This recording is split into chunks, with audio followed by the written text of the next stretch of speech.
Bakersfield Brazilian Jiu Jitsu had a very humble beginning, and really we were founded by a handful of guys that, we were actually church buddies, and we were looking for a place to train that had the attitude that we wanted, and we all had the same common interests.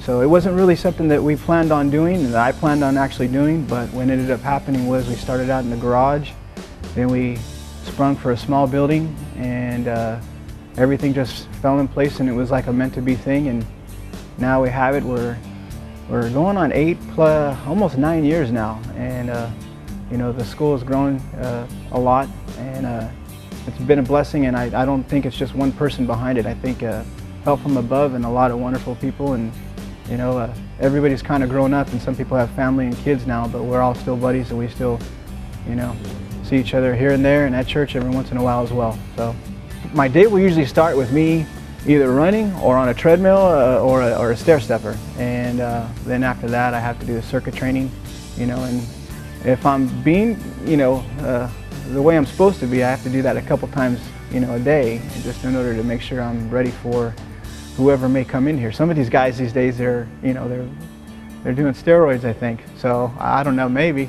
or all I know is that it can be kind of scary for someone that's pushing 40. So. Okay, the last exercise that we did, we're working on lifting with our legs, because that's a pretty big part of making someone bigger than you fall down. So we'll do another drill, like we're gonna do monkeys on the back right now, and then we're gonna go into a progression of that same move. But what we're doing is we're lifting somebody up, putting them back down. Normally the next step in that same move would be lift them up, trap a limb, and then make them fall down, and then hopefully be on top. And 6. One more. And 7. Support a big man. Lean forward. Lean forward, son. The whole idea of this is to take someone's back. So, out, in, pull, there. Take the back.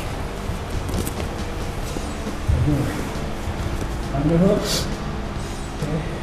Out, in, pull, here, take the back. This is just a regular drill. Here, there, and push. Okay, all right, back again.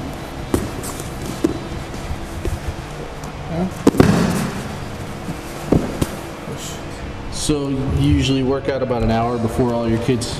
Yeah. All the students show An up? hour, and if in an hour before, and then 30 minutes to an hour after everything's done, or if not, I'll be in the morning.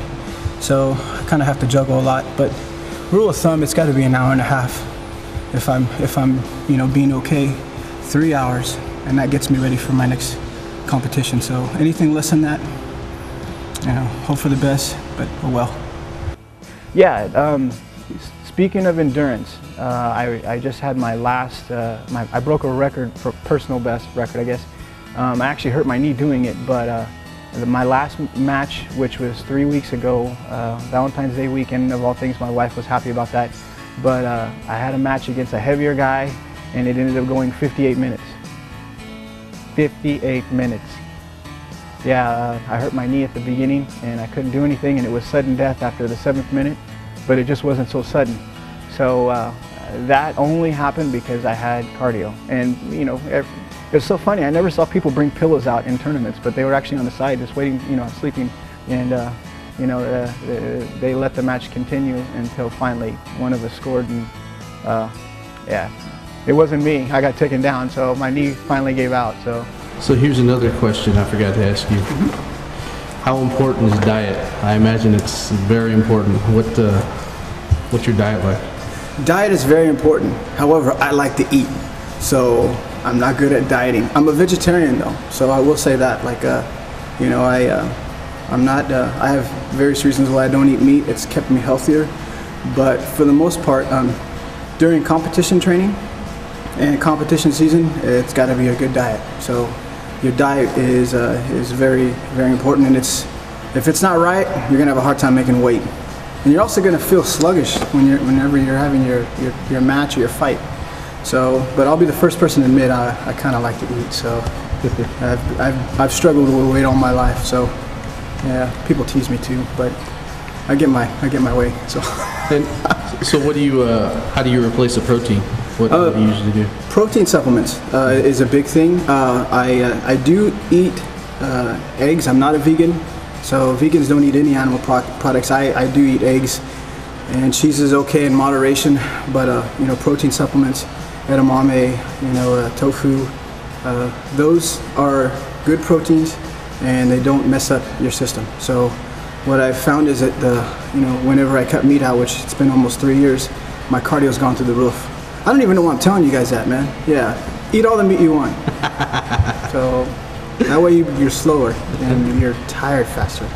So, there you go. Yeah. So how did you drop your belt sizes? Just jiu-jitsu. I didn't really change my diet at all. No, pure jiu-jitsu. Carnivore. Yeah, I'm a carnivore. Oh yeah. But no, it's impossible not to lose weight coming here. It's there's no amount of weightlifting or running you can produce doing jiu-jitsu. It's a character builder too, for sure.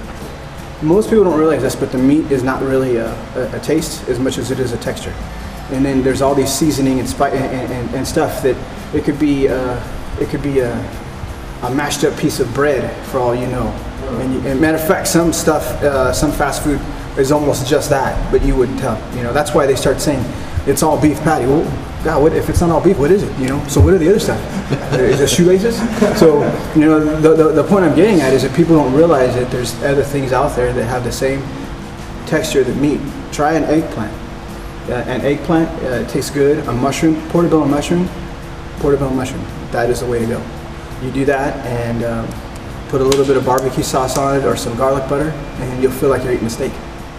So eggplant, those things have gotten me, you know, past my cravings. When I first started training in jiu-jitsu, there was a few local places in town that trained part-time. A lot of it was called submission grappling, or judo with grappling submission holds.